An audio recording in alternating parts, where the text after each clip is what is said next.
भारी बरसात से मुंबई बेहाल। भूस्खलन के कारण दीवार ढहने से दो अलग अलग हादसों में 20 से ज्यादा लोगों की मौत। जल भराव होने के कारण सड़क और लोकल सेवाएं प्रभावित। राष्ट्रपति, प्रधानमंत्री मोदी और गृहमंत्री अमित शाह ने हादसों पर संवेदना व्यक्त की।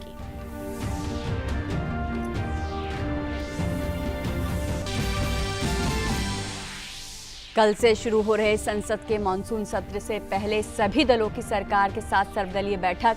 लोकसभा अध्यक्ष सभी दलों के सदन के नेताओं के साथ करेंगे बैठक।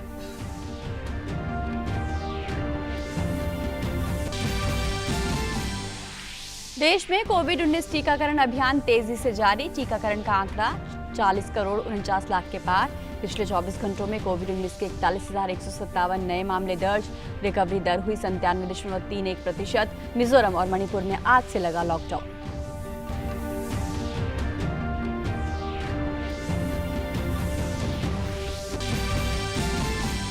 यूरोप में विनाशकारी बाढ़ से मरने वालों का आंकड़ा 160 के पार।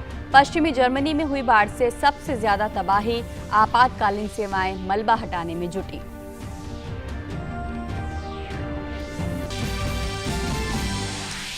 और ओलंपिक में हिस्सा लेने के लिए भारत का पहला दल टोक्यो पहुंचा। पहले दल में कुल 88 सदस्य, इसमें 54 खिलाड़ियों के अलावा सहयोगी सदस्य भी शामिल।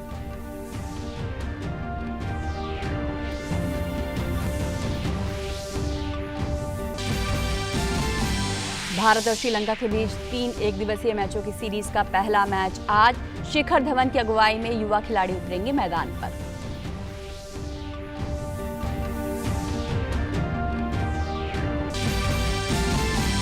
और 74वां कांस फिल्म समारोह हुआ संपन्न। पुरस्कारों की हुई घोषणा। टिटन को पाल्म डियोर अवार्ड से किया गया सम्मानित। सील एंड्री जोन्स को सर्वश्रेष्ठ अभिनेता और नॉर्वे की रेने फ्रिंसवे को सर्वश्रेष्ठ अभिनेत्री के पुरस्कार से नवाजा।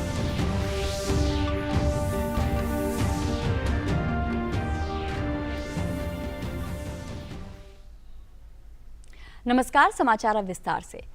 मुंबई और इससे सटे उपनगरीय इलाकों में देर रात हुई भारी बरसात के बाद शहर का यातायात पूरी तरीके से प्रभावित होने से आम जनजीवन अस्त व्यस्त हो गया है। मुंबई लोकल की सेवाएं जहां एक ओर प्रभावित हुई हैं, तो वहीं सड़कों पर जल जमाव होने की वजह से सड़क यातायात पर भी असर पड़ा है। मौसम विभाग के अनुसार अगले 24 घंटों में मुंबई और उसके आसपास के मैदानी क्षेत्रों में भारी बरसात होने का अनुमान है। स्थिति को देखते हुए सभी एजेंसियों को अलर्ट पर रखा गया है और एनडीआरएफ की टीम पहले से ही स्थिति पर नजर बनाए हुए है। मौसम विभाग की तरफ से जहां पहले मुंबई के लिए येलो अलर्ट जारी किया गया था, वहीं अब इसे रविवार और सोमवार के लिए ऑरेंज अलर्ट में तब्दील कर दिया गया है।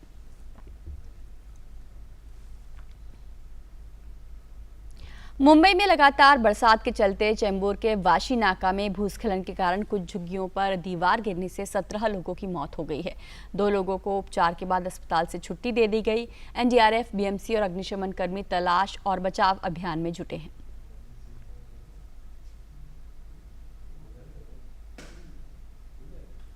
वहीं मुंबई के विक्रोली इलाके में एक ग्राउंड+1 आवासीय इमारत ढह गई, जिसमें 6 लोगों की मौत हो गई। घटनास्थल पर बचाव कार्य जारी है।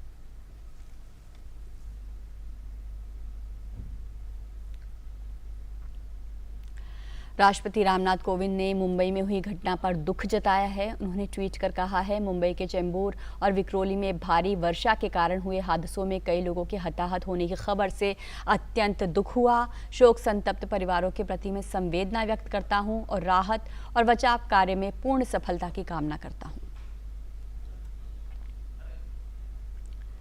प्रधानमंत्री नरेंद्र मोदी ने भी मुंबई के चेंबूर और विक्रोली में दीवार गिरने से मरने वाले लोगों के परिवारों के प्रति संवेदना व्यक्त की है और पीड़ितों के परिवारों के लिए 2-2 लाख रुपए और घायलों के लिए 50,000 रुपए की अनुग्रह राशि की घोषणा की है।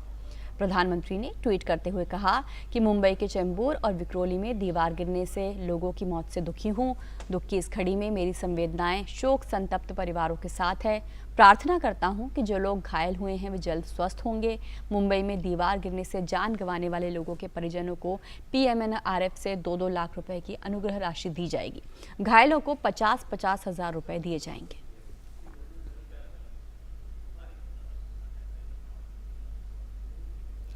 केंद्रीय गृह मंत्री अमित शाह ने भी घटना पर शोक जताते हुए कहा है कि मुंबई के चेंबूर में हुए हादसे की हृदय विदारक सूचना से स्तब्ध हूं।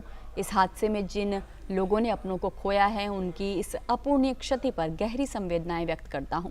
ईश्वर शोक संतप्त परिवारों को ये दुख सहने की शक्ति प्रदान करे। प्रवर्तन निदेशालय को न्यूज पोर्टल न्यूज क्लिक के खिलाफ मनी लॉन्ड्रिंग के मामले की जांच में कुछ अहम सबूत मिले हैं। इस न्यूज पोर्टल और इसके प्रमोटर्स ने श्रीलंका क्यूबा मूल के एक कारोबारी नेविले रॉय सिंघम से एक करार किया था जो शक के घेरे में है। न्यूज क्लिक को जो 38 करोड़ रुपए की बड़ी फंडिंग मिली है उसका मुख्य स्रोत इसी कारोबारी को माना जा रहा है जिसके संबंध चीन से हैं। हालांकि न्यूज क्लिक के अधिकारियों को लेकर ईडी की गिरफ्तारी पर अभी हाईकोर्ट ने रोक लगा रखी है। मामले की सुनवाई अब 29 जुलाई को है।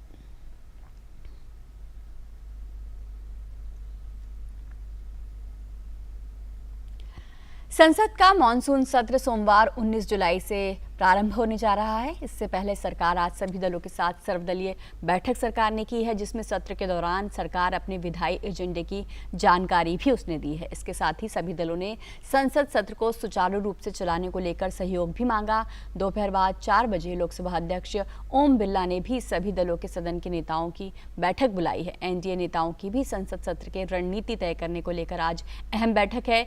कल से शुरू हो रहे संसद का मॉनसून सत्र 13 अगस्त तक चलेगा। इस सत्र के दौरान कुल 19 बैठकें प्रस्तावित हैं।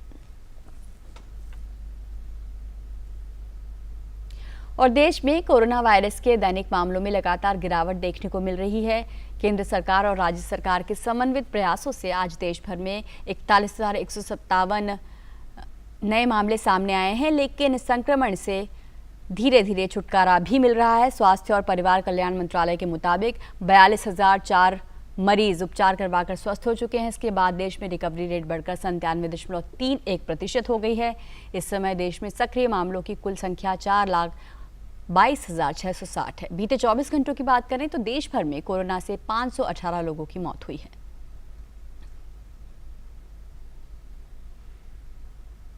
और भारत कोविड-19 के खिलाफ लड़ाई को मजबूत करने के लिए दुनिया का सबसे बड़ा टीकाकरण अभियान चला रहा है।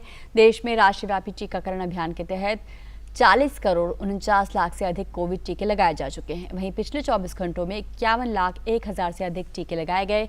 कोरोना के खिलाफ टीकाकरण अभियान तेजी से आगे बढ़ रहा है।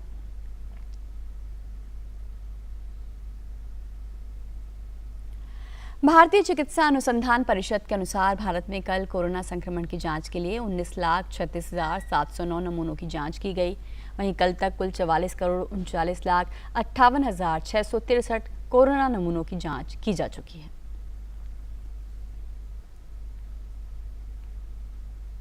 और उत्तर पूर्व राज्य मणिपुर में आज से 10 दिनों का पूर्ण कर्फ्यू लागू हो गया है। राज्य सरकार ने शुक्रवार को इसकी घोषणा की थी। कर्फ्यू के दौरान आवश्यक सेवाओं को छोड़कर सभी संस्थान बंद रहेंगे। टीकाकरण और कोरोना जांच के अलावा लोगों को घरों से बाहर निकलने की अनुमति नहीं होगी। इससे पहले राज्य सरकार ने सभी जिलों में नाइट कर्फ्यू का समय बढ़ाकर शाम 7 बजे से सुबह 5 बजे कर दिया है। और मिजोरम में भी आज से 24 जुलाई तक मध्य रात्रि तक के लिए सख्त लॉकडाउन लागू कर दिया गया है। 7 दिन का ये पूर्ण लॉकडाउन आइजोल नगर निगम इलाके में लागू होगा। पूर्ण लॉकडाउन के दौरान राज्य सरकार के कार्यालय और निजी कंपनियों को बंद रखा जाएगा और केवल आवश्यक सेवाएं जारी रहेंगी। बैंक और डाकघर न्यूनतम आवश्यक उपस्थिति के साथ खुले रहेंगे। बाजार बंद रहेंगे। पूजा स्थल, शिक्षा संस्थान, सार्वजनिक उद्यान, पिकनिक स्थल, थिएटर, जिम, सामुदायिक भवन, रेस्तरां, शॉपिंग कॉम्प्लेक्स और मॉल भी बंद रहेंगे।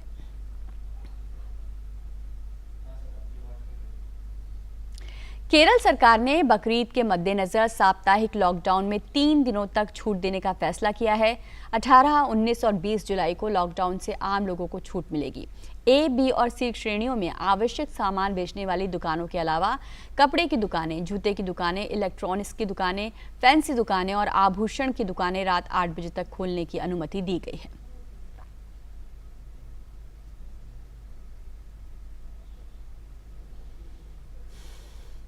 और जल ही जीवन है, इस बात को हम सभी बखूबी जानते हैं, लेकिन इस जल रूपी जीवन को संजोकर और संभाल कर रखना हमारे लिए बड़ी चुनौती बनता जा रहा है। बारिश के पानी का साल भर इस्तेमाल किया जा सके, इसके लिए गुजरात के राष्ट्रीय रक्षा विश्वविद्यालय में अनोखे प्रयास किए जा रहे हैं। देखिए खास रिपोर्ट।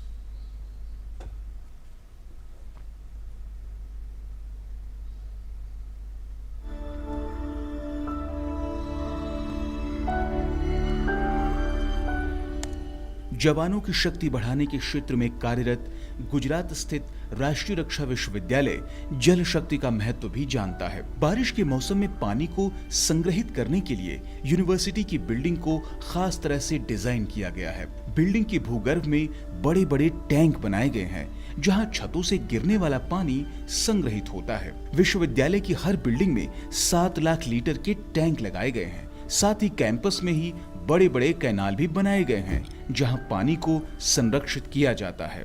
ग्राउंड वाटर बहुत नीचे है, सो हमारी ये कोशिश है कि जो रेन हार्वेस्टिंग है और जो नेचुरल पानी है रेन के थ्रू जो आता है हमारे पास, उसके थ्रू हम लैंड का वाटर उसको रिचार्ज करें। हमारे पास 4 वाटर बॉडीज़ हैं बड़ी वाली, और हमारे पास हर बिल्डिंग के ऊपर जो रेन का जो पानी होता है, बारिश का पानी, वो इकट्ठा होकर हमारे पास 4 बड़े टैंक हैं 7 लाख लीटर की कैपेसिटी के। उसमें हम पानी को इकट्ठा करते हैं और पूरे साल हम उस पानी को पीने के लिए यूज़ करते हैं। और जो हमारी 4 बड़ी वाटर बॉडीज़ हैं, उसमें पूरा रेन का जो सरफेस वाटर होता है वो सारा हम उसमें इकट्ठा करते हैं, जिससे कि लैंड का जो वाटर लेवल है वो धीरे धीरे ऊपर आए। जब बड़े बड़े अभी प्रोजेक्ट बन रहे हैं, बड़े बड़े एजुकेशन इंस्टीट्यूट बन रहे हैं, अगर हम ये छोटी छोटी चीज़ें ध्यान रखें तो शायद हम अपने इन्वायरमेंट को बचाने में और सस्टेनेबिलिटी की तरफ अपने पूरे पर्यावरण को ले जाने में बहुत मदद कर सकते हैं। इस यूनिवर्सिटी द्वारा न केवल इस पानी का संग्रह किया जाता है, बल्कि रोजाना के कई कार्यों में इस पानी का इस्तेमाल भी किया जाता है। बारिश के पानी का ज्यादा से ज्यादा संग्रह किया जाए और उसका सदुपयोग हो, यही इस विश्वविद्यालय का लक्ष्य है। साथ ही विश्वविद्यालय आम लोगों से भी जल बचाने की अपील करता है। अहमदाबाद से लक्ष्मण राजपूत के साथ सुमन बोराना की रिपोर्ट, डीडी न्यूज। और बुंदेलखंड के बांदा जिले का एक गांव ऐसा भी है जहां पानी की कोई समस्या ही नहीं है, और यहां के लोग पूरे बुंदेलखंड के लिए एक प्रेरणा बनकर उभरे हैं। खुद से ही जल संरक्षण के लिए इन्होंने ऐसा काम किया है जो दूसरों के लिए नजीर बन गया है। जलग्राम नाम से जाने जाने वाले इस गांव का नाम जखनी है, जो बांदा जिले के महुआ ब्लॉक के अंतर्गत आता है। शहर से लगभग 22 किलोमीटर दूर इस गांव में पानी ही पानी है। जखनी गांव में सभी कुएं तालाबों में पानी है। साथ ही गांव में कोई ऐसा हैंडपंप नहीं है जहां पानी ना आता हो। लगभग 7-8 साल पहले जल संरक्षण को ध्यान में रखते हुए यहां के एक समाज सेवी उमा शंकर पांडे ने गांव के कुछ लोगों के साथ मिलकर एक सामाजिक संस्था बनाई और लोगों को पानी संरक्षण के लिए प्रेरित किया। बारिश के पानी व गांव के घरों से निकलने वाले और हैंडपंपों से नालियों में बहने वाले पानी को बर्बाद न किया जाए, इसके लिए उन्होंने इस पानी को खेतों की तरफ मोड़ दिया। इससे लोगों के खेतों में सब्जियों का उत्पादन हुआ और आज यहाँ के लोग सब्जियों का उत्पादन करके पैसे भी कमा रहे हैं। जल संरक्षण का प्रयास ही सामूहिक प्रयास है। बगैर किसी सरकार के अनुदान के लोगों ने अपने खेत में मेड़ बनाई, मेड़ पर पेड़ लगाया। वर्षा की जो एक खास बात यह है, पानी के संरक्षण के लिए जो हमारे पुरखों की पद्धति है कि वर्षा बूंदें जहाँ पर गिरे वहीं पर रोका जाए। तो ये जहाँ पानी गिरे आप उसी पर रोक लीजिए, और जहाँ हम पानी बनाया नहीं जा सकता केवल बचाया जा सकता है। वहीं यहाँ पूरे गांव में खेतों में मेड़बंदी कराई गई, जिससे वर्षा का पानी बरसात के समय काफी मात्रा में खेतों में जमा हो जाता है, जो भूगर्भ जल स्तर को बनाए रखने में काफी सहायक होता है। वहीं वर्षा का पानी जो खेतों में बहता है उसे तालाबों में संरक्षित कर लिया जाता है, जिससे साल भर मवेशियों के पीने के लिए पानी मुहैया होता है। ये पानी जो है, ये मान के चलिए कि इसका मतलब दुरुपयोग नहीं किया जाता, पानी को संचय किया जाता है। यहाँ मेन बिंदु मेड़बंदी है। मेड़बंदी में लोगों को हमने प्रेरित किया कि आप अपने खेतों की मेड़बंदी कराइए और पानी रोकिए, क्योंकि आगे आने वाले समय में पानी की ही लड़ाई है। पहले सर समस्या थी, जब मेड़बंदी नहीं हुआ करती थी उस समय पुराने ज़माने में, इसका जो पानी रहता था खेतों का सब वेस्ट बाहर भग जाया करता था। जब से हम लोगों ने मेड़बंदी चालू की और पानी मतलब रुकने लगा, तो उसका अच्छे प्रभाव हमारे सामने आए। जल संरक्षण के कारण यहाँ के लोग खेती किसानी में अच्छी पैदावार करके अच्छी कमाई कर रहे हैं। वहीं कुछ तालाबों में मछली पालन का काम भी हो रहा है। यहाँ की मिसाल देखकर इलाके के कई गांवों में लोग परंपरागत तरीके से जल संरक्षण का काम कर रहे हैं। हम लोग मेड़बंदी कर रहे हैं। मैंने 65 बीघे में अपने खुद की पिछली साल भी मेड़बंदी कराई थी, वो जो बैठ गई थी तो मैंने नई मेड़बंदी कराई है, और जो भी मैंने तालाब बना रखा है 5 बीघे का। बांदा का जखनी गांव लोगों की सोच और मेहनत के चलते आज जल संरक्षण का मॉडल गांव बन गया है। बुंदेलखंड में पानी की समस्या से निजात के लिए ऐसे कदम एक मिसाल की तरह हैं। Bureau report, DD news. तो जन भागीदारी की एक सुंदर मिसाल बना जखनी गांव। और अब कुछ अंतर्राष्ट्रीय खबरें। यूरोप में विनाशकारी बाढ़ से कम 165 लोगों की जान चली गई है। बाढ़ से ज्यादातर तबाही पश्चिमी जर्मनी में हुई है, जहां आपातकालीन सेवाएं अब भी मलबा हटाने में जुटी हैं। पड़ोसी देश बेल्जियम में सरकार ने 20 लोगों की मृत्यु की पुष्टि की है। बेल्जियम में 10 में से 4 प्रांतों में बचाव कार्य और लोगों को सुरक्षित निकालने के लिए सेना को लगाया गया है। स्विट्जरलैंड में रात भर भारी बरसात के बाद झीलें और नदियां उफान पर। और सीधे इस वक्त आपको लिए चलते हैं बीजेपी की प्रेस वार्ता में। पत्रकार बंधु मौजूद हैं, आप सभी को बहुत बहुत धन्यवाद। Thank you a great deal. आज का ये जो पत्रकार वार्ता है, ये एक बहुत बड़ा खुलासा है। ये दिखाता है कि किस प्रकार हिंदुस्तान के अंदर एक सरगना है, हिंदुस्तान के अंदर एक ऐसा गैंग है जो कहीं ना कहीं भारतवर्ष को ही नीचा दिखाना चाहता है। भारतवर्ष द्वारा स्थापित किए हुए कीर्तिमानों को ये नीचा दिखाने की कोशिश कर रहा है। और ये सरगना जो है, ये केवल भारतवर्ष में है ऐसा नहीं है। It is an international conspiracy, एक अंतर्राष्ट्रीय साजिश है। और बहुत सारे डॉट्स, बहुत सारे जो कैरेक्टर्स होते हैं वो भारत में भी हैं और भारत के बाहर भी हैं। आज आपने अखबारों में सुबह पढ़ा होगा न्यूज क्लिक के विषय में। न्यूज क्लिक एक पोर्टल है। कुछ ऐसे पोर्टल्स हैं हिंदुस्तान में जो मीडिया का चोगा ओढ़ करके मीडिया बनने की कोशिश करती है, मगर वो मीडिया नहीं है। तो न्यूज क्लिक भी ठीक उसी प्रकार का एक पोर्टल है जो मीडिया हाउस नहीं है, मगर कहीं ना कहीं अपने आप को मीडिया के रूप में दिखाने का प्रयत्न करती है, भरसक प्रयास करती है। और आपने इस खबर में पढ़ा होगा किस प्रकार से करोड़ों रुपए, मैं उसका तथ्य आगे रखूंगा, भूमिका में पहले पूरे विषय को संजोता हूं फिर तथ्य रखूंगा। किस प्रकार करोड़ों रुपए विदेशों से संदिग्ध रूप से हिंदुस्तान आए हैं और उनका एक ही मकसद था, हिंदुस्तान के सरकार और हिंदुस्तान का जो सिस्टम है उसको धता बताना, उसको फेल्ड बताना, और विदेशों को, विदेश की जो ताकतें हैं और खास करके अन्य देशों का हिंदुस्तान में प्रोपेगेंडा करना। We have seen this most important news article today as to how money trail in fact was there from foreign nations, as to how dubious characters were involved, and the only agenda of these so-called portals, and in this particular one, the portal called News Click, the only agenda is propaganda of a foreign nation and demeaning India's name. ये इस प्रकार का एक साजिश भारतवर्ष में चल रहा है। बंधुगण, आप सबने देखा होगा कुछ लोग अपने आप को एक्टिविस्ट कहते हैं, कई लोग इनको अर्बन नक्सल्स भी कहते हैं, माओइस्ट भी कहते हैं, ये लोग अपने आप को एक्टिविस्ट कहते हैं। ये एक्टिविस्ट और ये जो पोर्टल वाले हैं जो मीडिया का चादर ओढ़ करके अपने आप को मीडिया के रूप में प्रोजेक्ट करते हैं, कुछ विदेशी ताकतें, उसके साथ साथ भारतवर्ष के मेन स्ट्रीम राजनेता भी कुछ ऐसे हैं जिनका एक बिल्कुल सरगना बना हुआ है, एक ग्रुप बना हुआ है, और बहुत ही प्लान्ड तरीके से, बहुत ही सामंजस्य के साथ ये काम करते हैं। और इनका मकसद होता है भारतवर्ष में अनरेस्ट फैलाना, भारतवर्ष में अराजकता फैलाना, भारतवर्ष में कंफ्यूजन अर्थात भ्रम की स्थिति को उत्पन्न करना। This is a part of an international tool kit. हमने टूल किट के विषय में आपको अवगत कराया था। टूल किट का जो है पूरा का पूरा पर्चा आपके सामने रखा था। बंधुगण, आज ये जो न्यूज क्लिक के बारे में अखबारों में छपा है, जो तथ्य सामने आया है, एक बात स्पष्ट होता है कि ये टूल किट केवल हिंदुस्तान में कुछ राजनीतिक दल चला रहे हैं ऐसा नहीं है। हिंदुस्तान के बाहर भी एक बहुत बड़ा ऐसा परियोजना है, एक प्रयोजन है, एक प्लान है, एक कॉन्स्पिरेसी है जो इस टूल किट का हिस्सा है। तो it would not be wrong two point out that apart from a domestic toolkit, there is an existence of an international conspiracy in form of an international toolkit. आप सब ने देखा होगा कि जब भी हिंदुस्तान में कुछ अच्छा होता है, हमारी वैक्सीन नीति आप देख लीजिए, पूरे विश्व में हमारे वैक्सीन नीति को लेकर सराहना की गई, वैक्सीन मैत्री को लेकर सराहना की गई। किस प्रकार से हमने अपने देश में, इतने बड़े देश में 130 करोड़ जनता को हम वैक्सीनेट कर रहे हैं, उसमें भी किस प्रकार से हमारे देश को बदनाम किया जाए, हमारी वैक्सीन नीति को बदनाम की जाए, यह कुचेष्टा कुछ लोगों ने, कुछ संगठनों ने, कुछ संस्थाओं ने किया है और कुछ पोर्टल्स ने भी किया है।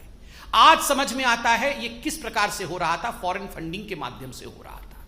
सेंट्रल विस्टा, यह उदाहरण मैं आपको दे रहा हूं बंधुगण कि किस प्रकार एक सोची समझी साजिश चल रही है। सेंट्रल विस्टा जिसको लेकर सुप्रीम कोर्ट, हाई कोर्ट, हमारे माननीय कोर्ट ने कहा कि हमें किसी प्रकार की आपत्ति नहीं है, ये बहुत अच्छे प्रोजेक्ट्स हैं, इनको आगे बढ़ने चाहिए, मगर उसके बावजूद जिस प्रकार से कुछ लोगों ने जिद पकड़ करके in a stubborn manner they went ahead with their agenda of demeaning the Central Vista project, friends, today we realize it was only because of the fact that foreign funding and foreign conspiracy was playing. Farmer agitation, बंधुगण, प्रधानमंत्री नरेंद्र मोदी और हमारी सरकार farmers को अन्नदाता मानती है और अन्नदाताओं के साथ किसी प्रकार का अन्याय ना हो, इसलिए हम आगे बढ़ते हैं। किंतु इस पवित्र रिश्ते को किस प्रकार से इसमें दरार डाला जाए, इसमें भी साजिश की गई है। और आज ये जो न्यूज क्लिक वाला इशू हुआ है, जिसके विषय में अभी मैं संक्षेप में बताऊंगा, ये बात स्पष्ट होता है कि बहुत बड़ी बड़ी ताकतें हिंदुस्तान को कमजोर करने के लिए लगी हुई हैं। यहां कंफ्यूजन, भ्रम और अनरेस्ट अर्थात अराजकता कैसे फैले, इसकी कोशिश हो रही है। जब से प्रधानमंत्री नरेंद्र मोदी हिंदुस्तान के प्रधानमंत्री बने, कहीं ना कहीं हिंदुस्तान में तो ऐसा नेता हैं ही जिनके आंखों में वो खटक रहे हैं, विदेशी ताकतें भी ऐसी हैं जिनके आंखों में वो खटक रहे हैं। तो एक बहुत बड़े रूप में किस प्रकार से भारतवर्ष के नाम को नीचा किया जाए, किस प्रकार से प्रधानमंत्री नरेंद्र मोदी जी की चेष्टाओं को, जो वो सुचेष्टा कर रहे हैं भारतवर्ष को आगे बढ़ाने के लिए, उसको कैसे कम करके दिखाया जाए, यह सब कोशिश की जा रही है।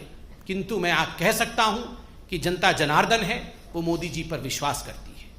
आज जो न्यूज क्लिक का पूरा विषय आया है, मैं संक्षेप में आपके सामने कुछ चौंकाने वाले तथ्य रखने वाला हूं।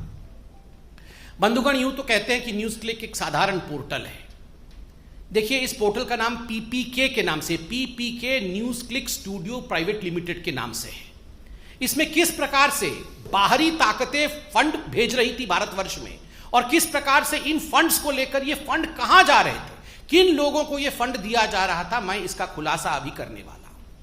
बंधुगण, ये जो पीपीके कंपनी थी जिसके अंतर्गत न्यूज क्लिक आती है, इन्होंने एफडीआई, फॉरेन डायरेक्ट इन्वेस्टमेंट, विदेशी निवेश को एक्सेप्ट किया, लगभग 10 करोड़ के आसपास, 9.59 करोड़ का। दो मुख्य कंपनियों ने पैसा दिया, जिसका नाम है world wide media holdings LLC और दूसरा है यूएसए का डेलावेयर, जिसका नाम है WWM। इन दोनों ने इसमें मेजर रूप में पैसा इन्फ्यूज किया एफडीआई के रूप में। और ये जो WWM है, इसमें 3 लोग मुख्यतः सम्मिलित थे, वो विदेश के थे, जैसन पेट्शर, नेविली रॉय सिंघम जो कि श्रीलंका के और उसके बाद अभी अमेरिका में है, और एक तीसरा व्यक्ति है जो एक विदेशी ताकत है और किसी विदेशी देश के फंड को पूरी तरह से हवाला के माध्यम से डाइवर्ट करके किस प्रकार से इसका यूटिलाइजेशन भारतवर्ष में किया जा सके, डूबियस रूट से उन्होंने WWM ने पीपीके अर्थात न्यूज क्लिक को भेजा। बंधुगण, आपको जान के आश्चर्य होगा, ये जो निवेश होता है विदेश से, एफडीआई होती है, उसके लिए आपको एक शेयर वैल्यू दिखाना पड़ेगा कि हाँ ये जेन्युइन लगे, ये बड़ी कंपनी थी तभी जाके हमने निवेश किया। कुल मिलाकर 10 रुपए प्रति शेयर का न्यूज क्लिक का वास्तविक जो चरित्र है वो 10 रुपए प्रति शेयर का उसका ओरिजिनल स्वरूप है। But that was inflated just in order to make News Click look as if it was an authentic destination for an FDI, उसको इन्फ्लेट करके 11,510 रुपए का एक शेयर कर दिया गया। आप सोचिए ये षड्यंत्र में कितने लोग इन्वॉल्व थे और किस प्रकार से ये षड्यंत्र काम कर रहा था। केवल ये 10 करोड़ का जो FDI था यही नहीं, लगभग 30 crore, to be precise 28.46 crore रुपया ये जो न्यूज क्लिक है इसने भिन्न भिन्न एजेंसियों से, विदेशों से रिसीव किया। Justice and education fund inc US से, ऐसी बहुत सारी US के एजेंसीज हैं, कंपनीज हैं जिनसे इन्होंने लगभग 30 करोड़ रुपए लिए हैं। और ये 30 करोड़ रुपए किस लिए लिए हैं? ये 30 करोड़ रुपए लिए हैं maintenance of people dispatch portal. ये 30 करोड़ रुपए लेके एक पोर्टल है जिसका नाम है पीपल्स डिस्पैच पोर्टल, उसका ये मेंटेनेंस न्यूज क्लिक वाले करेंगे। आप जानते हैं ये जो पीपल्स डिस्पैच पोर्टल है ये किसका है? ये भी ये न्यूज क्लिक वालों का है।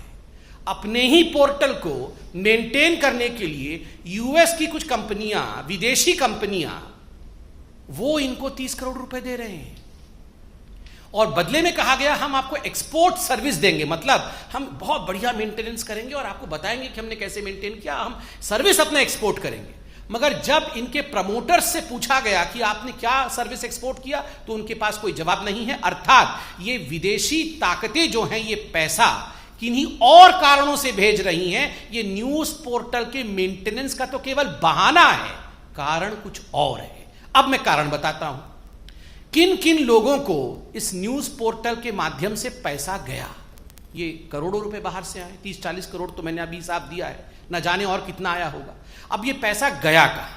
मैंने आपको कहा था कि हिंदुस्तान के अंदर ऐसे कुछ राजनेता हैं, ऐसे कुछ एक्टिविस्ट हैं जो चाहते हैं कि हिंदुस्तान में एक माहौल भ्रम का और अनरेस्ट का बने। आपको याद होगा गौतम नौलखा, क्योंकि एल्गार परिषद के जो माओइस्ट लिंक थे वो अरेस्ट हुए थे गौतम नौलखा। कई लोगों ने उन्हें अर्बन नक्सल भी कहा। और गौतम नौलखा जिन्होंने भीमा कोरेगांव केस में हिंदुस्तान में अनरेस्ट फैलाने की कोशिश की थी, उनको इसमें से लगभग 21 लाख रुपए मिले हैं। ये तो एक रिकॉर्ड हमारे पास है, आज अखबारों में भी छपा है। न जाने कितने सोर्सेस से ऐसे कितने रुपए इस प्रकार के एक्टिविस्ट्स को मिलते होंगे, यह चौंकाने वाला है। 21 लाख रुपए गौतम नौलखा को मिले। दूसरा, इसमें से लगभग 52 लाख रुपए बप्पादित्य सिन्हा। बप्पादित्य सिन्हा कौन है? बप्पादित्य सिन्हा है, ये एक बहुत प्रमुख व्यक्ति हैं, शेयर होल्डर भी हैं न्यूज क्लिक के, PPK के। मगर अगर राजनीतिक रूप से देखा जाए तो Sinha ji communist party of India के IT सेल के एक प्रमुख सदस्य हैं। कम्युनिस्ट पार्टी के IT सेल के एक प्रमुख सदस्य हैं मिस्टर सिन्हा, और उनको 52 लाख रुपए दिए गए थे PPK कंपनी द्वारा। खुद वो शेयर होल्डर भी है। और तो और हमें समझ में यह नहीं आ रहा है, 9वीं क्लास पढ़ा हुआ एक इलेक्ट्रीशियन है जोसेफ राज, जिनको 1.5 करोड़ से अधिक रुपए PPK ने दिया। क्यों दिया? ये सारा पैसा किसी के माध्यम से किसी और को दिया जा रहा है। क्यों दिया जा रहा है? देश में भ्रम फैलाने के लिए एक प्राइस टैग है, देश में कंफ्यूजन फैलाने के लिए एक प्राइस टैग है, दूसरे देशों का प्रोपेगेंडा करने के लिए एक प्राइस टैग है, मोदी जी को गाली देने के लिए एक प्राइस टैग है, हमारी सरकार को नीचा दिखाने के लिए एक प्राइस टैग है।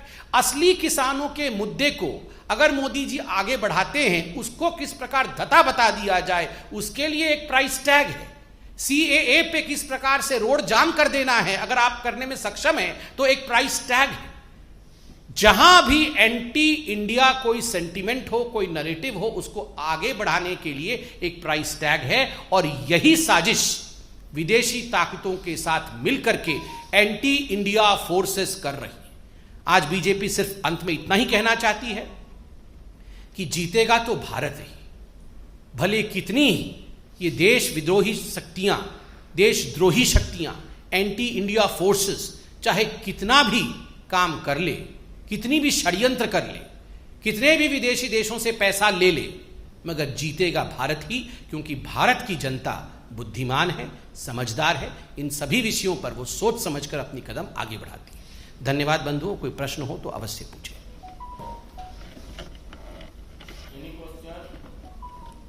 ठीक है।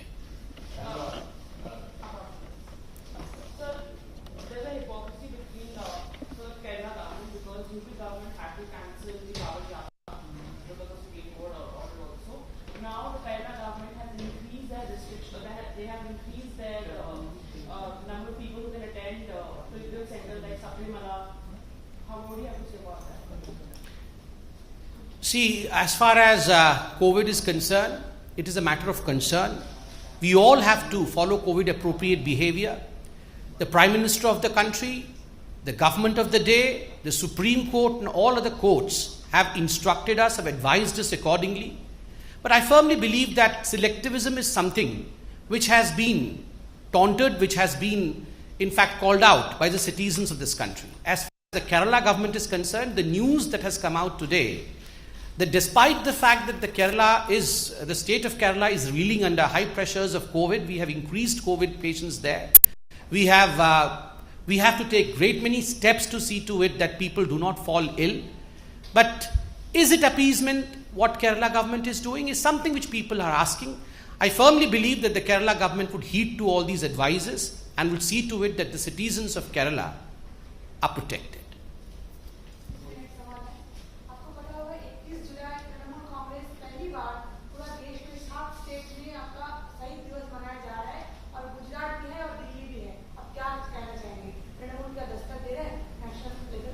मैडम फिर से क्या दिवस दस्तक दे रहा है नेशनल लेवल पे? नहीं, स्टेट से बाहर शहीद दिवस मना रहा है, अच्छी बात है। वो एक डेमोक्रेटिक कंट्री है हमारी, कोई भी शहादत को अपनी आंखों को नम कर सकता है शहादत में। मगर जो हमारे कार्यकर्ता शहीद हुए हैं बंगाल में, जिस प्रकार से हजारों लोग बेघर हो गए, जिस प्रकार से हमारे पार्टी के माताओं और बहनों के साथ जो ट्रीटमेंट हुआ है, न जाने कितने लोगों को मार दिया गया है, महिलाओं का बलात्कार हुआ है। इस विषय में जो NHRC का रिपोर्ट अभी 2 दिन पहले आया, जिसमें स्पष्ट रूप से कहा गया है there is no rule of law in Bengal, there is law of ruler in Bengal. इस पर ममता बनर्जी क्या कहेंगी? मैं ममता जी से आज निवेदन करूंगा कि जिन भारतीय जनता पार्टी के कार्यकर्ताओं ने लोकतंत्र को अपहोल्ड करने के लिए शहादत दी है, उनके शहादत पर भी ममता बनर्जी कुछ कहें, उनके बलिदान पर भी ममता बनर्जी 2 आंसू बहाएं और क्षमा याचना करें, जिस प्रकार से उन्होंने कानून व्यवस्था की धज्जियां बंगाल में उड़ाई है। Thank you.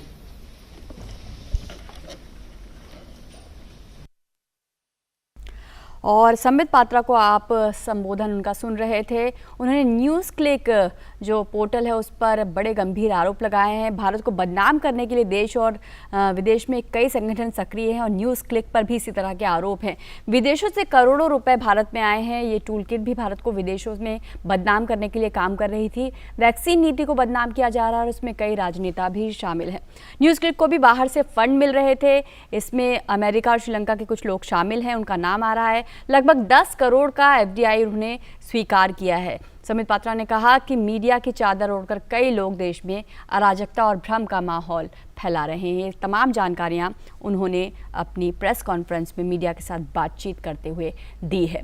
और न्यूज़ क्लिक जो वेब पोर्टल है उसके लिए जो फंड दिया जा रहा था उसमें कुछ अमेरिकन कंपनीज़ का भी नाम आ रहा है और उसके लिए शेयर के जो हैं वो दाम बढ़ाए गए थे, जो पहले कम थे लेकिन बाद में उनका मूल्य बढ़ाया गया था ताकि वो फंड जो है वो भारत में आ सके। और उनका काम था भारत की नीतियों को न केवल देश में के भीतर बल्कि बाहर भी बदनाम करना और देश के भीतर अराजकता और भ्रम का माहौल फैलाना। ये सभी तमाम जानकारी संबित पात्रा ने अभी कुछ देर पहले अपनी प्रेस वार्ता में दी है।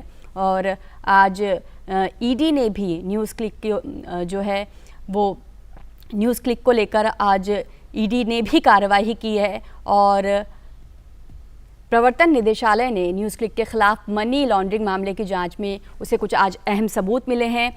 इस न्यूज़ पोर्टल और इसके प्रमोटर्स ने श्रीलंका क्यूबा मूल के एक कारोबारी नेविले रॉयसिंघम से करार किया था जो अब शक के दायरे में है। न्यूज़ क्लिक को जो 38 करोड़ रुपए की बड़ी फंडिंग मिली थी उसका मुख्य स्रोत भी इसी कारोबारी को माना जा रहा है। हमारे साथ हमारे ख़ास मेहमान इस वक्त जुड़ गए हैं, प्रफुल्ल केतकर।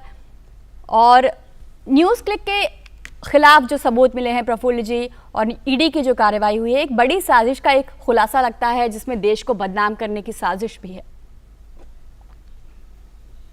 जी रजनी, ये बहुत ही शॉकिंग है और हालांकि हम जिस तरह से मीडिया में खास करके डिजिटल प्लेटफॉर्म्स में फंडिंग का पैटर्न देख रहे हैं, नए नए पोर्टल्स क्रिएट होना, उनके बारे में कोई उनके जो एंटिटी होती है, मीडिया एंटिटी, उसके बारे में क्लैरिटी ना होना, और उसके तार जो है मुझे लगता है कि ये श्रीलंकन क्यूबन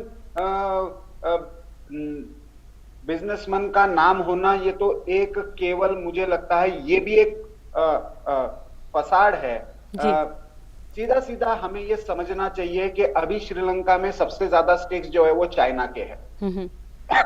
ये ईडी की कार्रवाई में ये हुआ है, ये तो बात और भी कुछ चीजें निकालेगी, लेकिन हम यदि देखें कि चाहे अवार्ड वापसी के डिबेट से लेकर, इशू से लेकर पूरा जो इनटॉलरेंस का नैरेटिव चला, फिर कभी सीए के नाम पर कुछ आंदोलन हुए, कृषि के नाम पर, अब फार्मर्स प्रोटेस्ट के नाम पर जिस तरह से एक नैरेटिव बिल्टअप करने का प्रयास चल रहा है, 370 के नाम पर ऐसे ही हुआ। ये अपने आप नहीं हो रहा है, ये प्रोटेस्ट और इसके पीछे का नैरेटिव चलाने वाली कोई बड़ी शक्तियां भारत को नीचा दिखाने का, वो कोविड के समय भी दिखता है कि माइग्रेंट वर्कर और जो सारा का सारा वैक्सीन को लेकर भी एक नैरेटिव चल रहा है, उसमें भी हमें यही बात दिखाई दे रही है कि देयर इज अ कॉन्स्पिरेसी कि भारत को नीचा दिखाना, भारत की नीतियों को गलत दिखाना, भारत के बढ़ते कदम को रोकना। बिल्कुल। अब यदि हम इसको एक्सपोज नहीं करेंगे, इसके मनी ट्रेल को ठीक से ट्रैक नहीं करेंगे, तो मुझे लगता है कि दिस कैन बी डिजास्टर्स, क्योंकि इसमें नॉन फोर्सेस है जिन्होंने इसमें कहीं ना कहीं किसी ना किसी तरीके से एक नेटवर्क बनाया है, जिसका एक लूज आइडियोलॉजिकल नेटवर्क है, और मुझे लगता है कि इसमें ये फोर्सेस जो है, इसकी एंटिटी कहीं पे भी हो, एग्जिस्टेंस कहीं पे भी हो, लेकिन इसके ओरिजिनल सोर्सेज जो है वो कहीं ना कहीं चाइना की तरफ इशारा करते हैं। बिल्कुल। इस पूरे कोविड संक्रमण के दौरान भारत ने जो रणनीति दिखाई है, जो नेतृत्व दिखाया है, उससे कहीं ना कहीं विश्व भी हतप्रभ है, और जिस तरीके से भारत सही दिशा में आगे बढ़ रहा है, चाहे वैक्सीनेशन हो या फिर दूसरी रणनीति हो कोविड को लेकर, शायद जो ताकतें भारत के विरुद्ध हैं, चाहे वो देश के भीतर हो चाहे देश के बाहर हो, वो शायद ये बात हजम नहीं कर पा रही हैं, और शायद इसीलिए इन तमाम ताकतों का एकजुट हो जाना, और वो भी ख़ास तरीके से जिसमें इतना सारा पैसा भी शामिल है, कहीं ना कहीं ये संकेत करता है कि वे भारत की बढ़ती शक्ति और उसके नेतृत्व से कहीं ना कहीं डर रहे हैं। हमें यह समझना होगा कि जिस तरह से भारत का रिस्पॉन्स रहा सारे ही कोविड सिनेरियो को, देखिए ऐसा है कि यदि हम कुछ चीजें सेकेंड वेव के बारे में मान भी ले, तो उस तरह की वेव जब यूरोप में आई थी तो क्या हुआ था, ये यदि हम सो कॉल्ड डेवलप कंट्रीज का यदि पैटर्न देखें, पर मिलियन यदि हम इन्फेक्शन का रेट देखें, और उससे भी इंपॉर्टेंट बात जो मुझे लगती है कि सरकार के इनिशिएटिव जो है वो है, लेकिन उसके साथ साथ सोसाइटी का जो रिस्पॉन्स, जिस तरह से समाज ने यहाँ पे एक तरह से हम कह सकते हैं कि लगभग 80-90% तक लोगों ने जिस तरह से प्रोटोकॉल्स का पालन किया, या जिस तरह से अलग अलग इनोवेशंस किए, समाज में से बहुत सारे स्वयंसेवी संगठन निकले जिन्होंने लोगों की खाने की व्यवस्था की, एक दूसरे को मदद करने का प्रयास किया, हेल्थ रिलेटेड जब क्राइसिस आया, ऑक्सीजन सिलेंडर की बात हुई, तो सोशल मीडिया का कंस्ट्रक्टिवली यूज लोगों ने कैसे किया। एक तरफ कुछ लोग भ्रम फैलाने का काम कर रहे थे, लेकिन अपने अपने पर्सनल हैंडल से जानकारी देना और उसके बारे में एक दूसरे को मदद करना, ये भी हमने देखा। ये जो समाज की अंदर की शक्ति है, इसका एक तरीके से भारत में जागरण हो रहा है, और जब सरकार कोई सकारात्मक तरीके से इन विषयों को आगे बढ़ाती है, तो अपने आप में देश को कितने सारे इनोवेशंस हुए। भारत शायद सो कॉल्ड डेवलप कंट्रीज के बाहर भारत अकेला ऐसा देश है जिसने अपने वैक्सीन्स बनाए भी, अपनी दवाइयां बनाई भी, उसको बाहर भेजा भी, उसके आधार पर अपने दोस्तों को भी मदद की। तो ये, और उसके बाद हम अपने नागरिकों को भी लगभग 40 करोड़ तक जो है वो वैक्सीनेशन का एक राउंड करवा चुके हैं। तो ये मुझे लगता है अपने आप में बहुत बड़ी अचीवमेंट है। और अच्छा हो सकता था क्या, सब हर जगह पे there is always a scope to do better, लेकिन मैं ये मानता हूं कि जहां से हम शुरू हुए थे उसके कंपैरिजन में हम देखें तो हमने एक बहुत बड़ी प्रोग्रेस की, जिसको बहुत लोग सह नहीं पा रहे। बिल्कुल, और सही दिशा में शायद कोविड रणनीति को लेकर देश आगे बढ़ रहा है। इसलिए न केवल देश में जो देश विरोधी ताकतें हैं वो बौखलाई हुई हैं, बल्कि बाहर भी विदेशी ताकतें जो हैं उनका साथ दे रही हैं। और चाहे देश में भ्रम फैलाने का माहौल हो या फिर गलत जानकारी देने का माहौल हो। हमारे साथ हमारे संवाददाता नीरज भी इस मामले पर और अधिक जानकारी देने के लिए जुड़ गए हैं।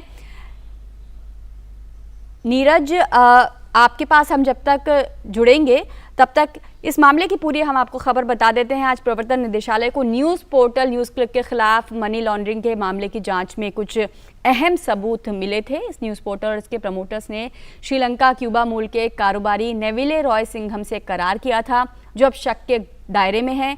न्यूज़ क्लिक को जो 38 करोड़ रुपए की बड़ी फंडिंग मिली थी उसका मुख्य स्रोत इसी कारोबारी से माना जा रहा है, जिसके संबंध चीन से भी बताए जा रहे हैं। हालांकि न्यूज़ क्लिक के अधिकारियों को लेकर ईडी की गिरफ्तारी पर अभी हाईकोर्ट ने रोक लगा रखी है और मामले की जो सुनवाई है वो 29 जुलाई को। और इससे पहले, थोड़ी देर पहले ही अभी भाजपा प्रवक्ता संबित पात्रा ने एक प्रेस कॉन्फ्रेंस की, मीडिया से बातचीत की। इसमें उन्होंने बताया कि किस तरीके से कुछ संगठन देश के भीतर ही और देश के बाहर भी भारत को बदनाम करने के लिए सक्रिय हैं, वे लगातार काम कर रहे हैं। इसके लिए टेक्नोलॉजी की भी मदद ली जा रही है और पूरा के पूरा संगठनात्मक रूप से ये जो दल हैं वो सक्रिय हैं। न्यूज़ क्लिक भी इसी तरह का एक पोर्टल है जिसके लिए विदेशों से करोड़ों रुपए भारत में आए हैं।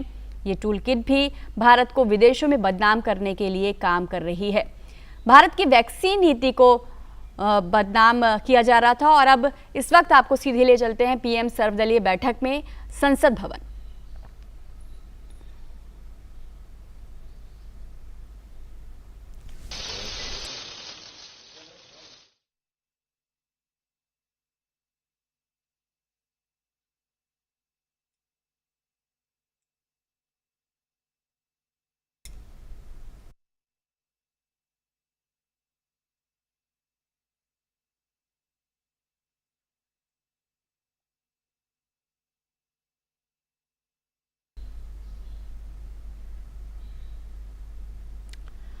और आगे बढ़ते हैं, अगली खबर का रुख करते हैं।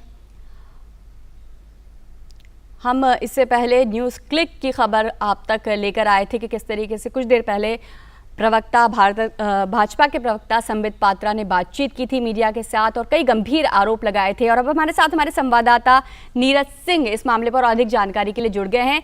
नीरज, क्या ज़्यादा जानकारी है, किस तरीके से ईडी को भनक पड़ी है इस पूरे मामले की, और जिस तरीके से कुछ नए सबूत, अहम सबूत सामने आए हैं, किस दिशा में जाँच आगे जा सकती है? देखिए, जो पूरा मामला आपको और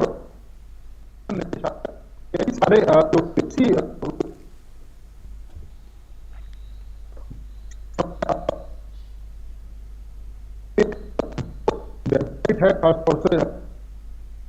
नीरज, आपकी आवाज साफ तरीके से हम तक नहीं पहुंच पा रही है।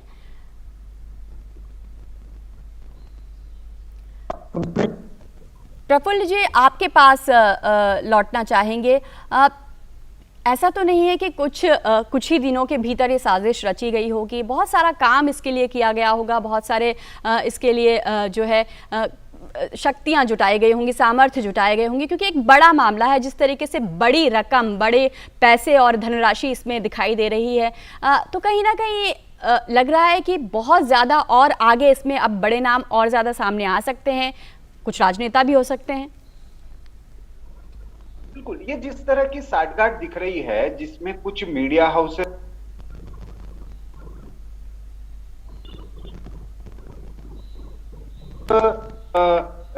इन सबको जोड़ने वाले कुछ कॉमन तार जो भारत में हैं, जिसमें ये यदि हम फंडिंग पैटर्न देखें न्यूज़ क्लिक का, तो एक world wide media holidays LAC Delaware में है, यूएस में एक उसमें से जो WWM CCP चाइना की एंटिटी है, नेवली रॉय सिंगम ये श्रीलंकन क्यूबन वाले हैं, प्रवीर पुरकायस का डायरेक्टर और उसके main stakeholder shareholder जो है न्यूज क्लिक के, उनके द्वारा ये ऑपरेशन चलता है। पीपी के न्यूज क्लिक स्टूडियो नाम से उसकी एंटिटी मैनेज करने के लिए उनको स्पेशली फंडिंग आती है। और ये कहां पे, हालांकि मीडिया में इस तरह का फंडिंग यूटिलाइज होना कोई नई बात नहीं है। इसमें और दो बातें मैं रजनी स्मरण कराना चाहूंगा। एक, जब चाइनीज कम्युनिस्ट पार्टी के 100 वर्ष पूरे हुए तो भारत में कुछ मीडिया हाउसेस थे, उनको फुल पेज का एड भी मिला। क्यों मिला, किस तरीके से मिला? आज हमारे चाइना के संबंध किस तरीके के हैं हमको पता है। ऐसे में चाइनीज कम्युनिस्ट पार्टी ने इन्हीं पर्टिकुलर मीडिया हाउसेस को क्यों दिया, इसकी भी मुझे लगता है कि एक तरीके से जांच होनी चाहिए। एक इंपॉर्टेंट रिपोर्ट, दूसरा महत्वपूर्ण मुद्दा जो है वो यूएस सोशल जस्टिस डिपार्टमेंट की आई थी।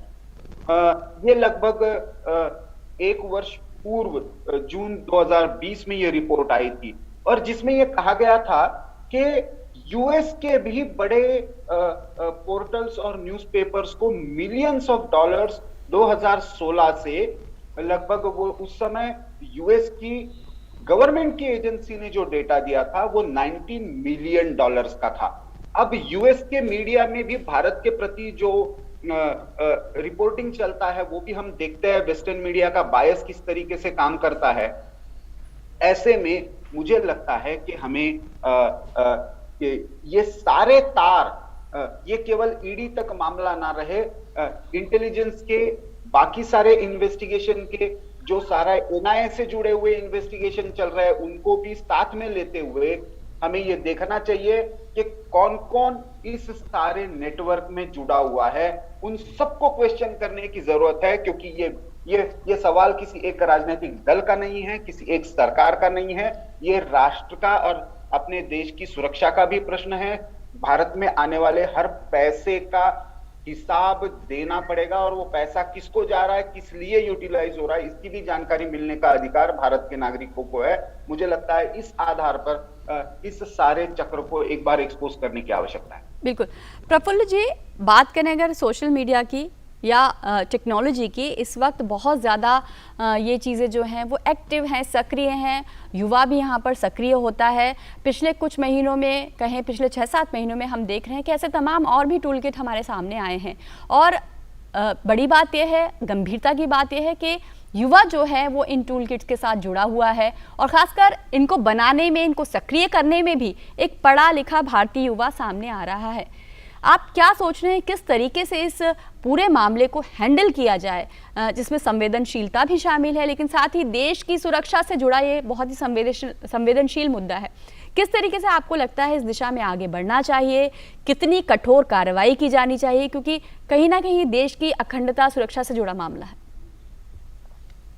जी देखिए, ऐसा है कि अल्टीमेटली चाहे डिजिटल प्लेटफॉर्म्स हो या बाकी सारे सोशल मीडिया प्लेटफॉर्म्स हो, ये तो प्लेटफॉर्म्स है। कोई भी हथियार हो, उसका उपयोग कैसे करना है।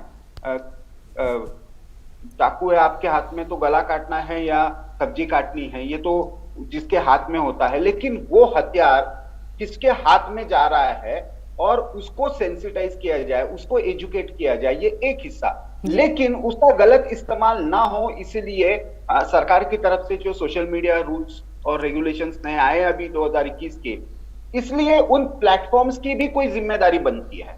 वो अपने आप को इंटरमीडिएरी कहते हैं, लेकिन वो अपने एडिटोरियल डिस्क्रिप्शन यूज करते हैं। कुछ हैंडल जो है, कुछ गलत जानकारी देने वाले हो या हिंसा फैलाने वाले हो, पर्टिकुलर आइडियोलॉजी को प्रमोट करने वाले हो, उनको तो आप बख्श दोगे, बाकी सबको आप किनारे कर दोगे। ये जो डबल स्टैंडर्ड्स है, उसके कारण मुझे लगता है एक तरीके से ये जो संवाद के माध्यम होने चाहिए थे, जानकारी के माध्यम होने चाहिए थे, ये समाज में अनरेस्ट पैदा करने के लिए भारत के प्रति एक तरीके से एलियनेशन निर्माण करने के लिए इसका उपयोग होने लगा है। और उसमें यदि ये फंडिंग पैटर्न जुड़ता है तो ये और भी खतरनाक हो जाता है, क्योंकि इसका अर्थ है कि आपको इन सारी सो कॉल्ड एक्टिविज्म के नाम पर, चाहे वो कभी पर्यावरण के नाम पर होगा, कभी किसानों के नाम पर होगा, कभी महिला विषय को लेकर होगा, ये सारे विषयों को लेकर आपको भ्रमित करके या जानबूझकर आपसे भारत के विरोध में काम करवाया जा रहा है और उसके लिए पैसा भी दिया जा रहा है। ये पैटर्न जो है, ये पैटर्न खतरनाक है किसी भी डेमोक्रेटिक सोसाइटी के लिए। हम ग्लोबली यदि हम देखें तो जहां पे डेमोक्रेसी है और नेशनलिस्ट सेंटिमेंट्स है, वहां सब जगह पर ये पैटर्न हमें दिख रहा है।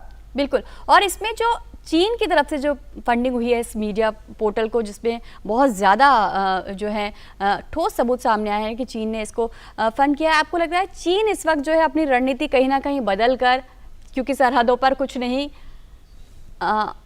इस वक्त आपको प्रफुल्ल जी रोक रहे हैं और सीधे आपको लिए चलते हैं समारोह में जहां पर प्रहलाद जोशी संबोधित कर रहे हैं।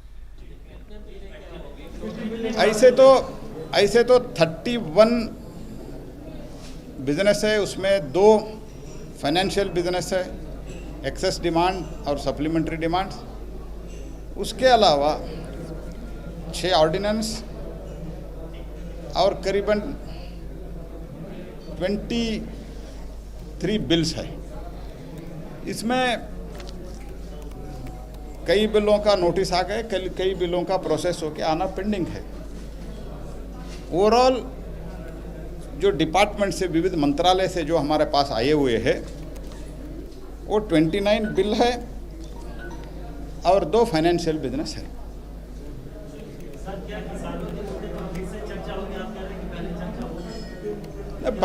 इससे पहले भी चर्चा हो गया और बीएसई में, और जो नोटिस आता है वो देख के बीएसई में सूक्त निर्णय हम करेंगे। हम तो चर्चा से भाग नहीं रहे, क्योंकि जो कुछ भी जो पारित हुआ है वो भी चर्चा होके ही पारित हुआ है।